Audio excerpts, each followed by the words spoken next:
might seem crazy what I'm about to say. Sunshine, she's here, you can take a break. I'm a hot air balloon that could go to space. With the air, like I don't care, baby, by the way. Because I'm happy. Clap along if you feel like a room without a roof. Because I'm happy. Clap along if you feel like happiness is the truth. Because I'm happy. Clap along if you know what happiness is to you. Because I'm happy. Clap along if... There's someone in the audience I want to introduce. His name is Mike Pearl. He was the coordinating producer of CBS's coverage of the Olympics in Lillehammer. I wanted to introduce him because he's an alumni of ours and a good friend, and a person who did a terrific job for CBS on producing those incredible games.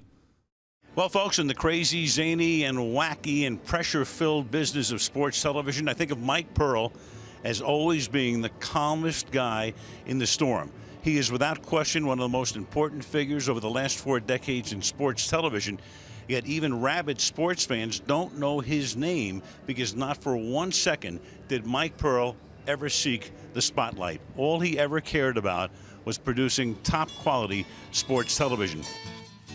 But we always thought he'd be inducted into the Rock and Roll Hall of Fame. He flew to meet the Beatles as the first reporter to interview them upon their North American arrival. Yet sports was his calling. He traded in one Fab Four for another, moving to CBS Sports in New York to launch the NFL Today with these 4 words. You are looking live. One man who's had a perfect record in picking Super Bowl winners is Joe Namath.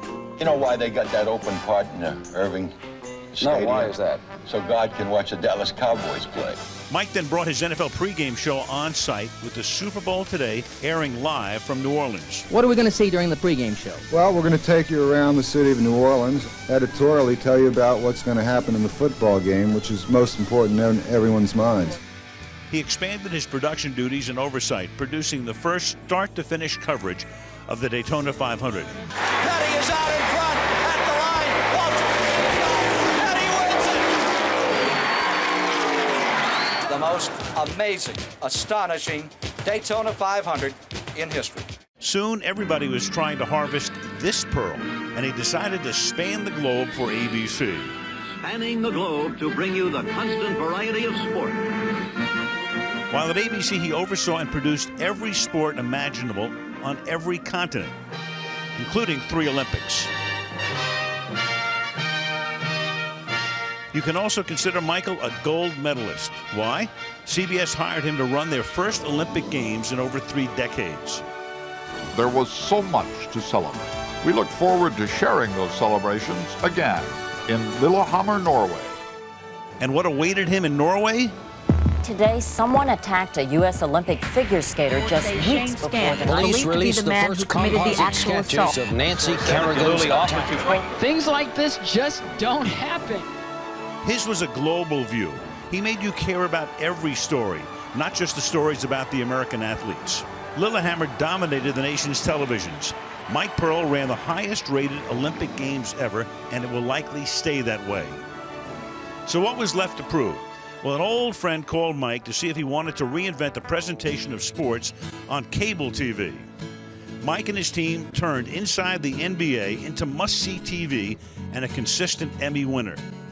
Aside from network-quality games, his Inside the NBA became the model for studio shows. I've known him since birth. My mother and his mother were extremely close, and I was well familiar with his history in the Olympics, and it was clear that he was the guy that could hire the right people. It's like a lot of things in leadership, you know, it's not as much about you as about the people that you bring in. He made sure that there was no better broadcast in sports than what he was able to put on. Mike, you've been a friend for a long time.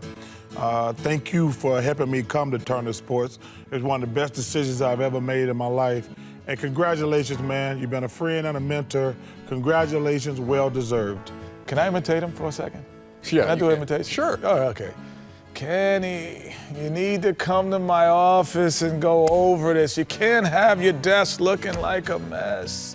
You gotta be professional, Kenny. That was awful. Oh, that was him. I'm sure I was he spot on. appreciates that. And no, but congratulations, man. Every day I used to go to his office for the first year and rewatch the tapes to see what I did correctly. Well, you must have been in his office a lot. No, every day. Do I have to talk about his dress? Is that what this is about? This guy must really be good because he looks like that and he's produced all of these things. This must be some talent. But I just want to say, one thing.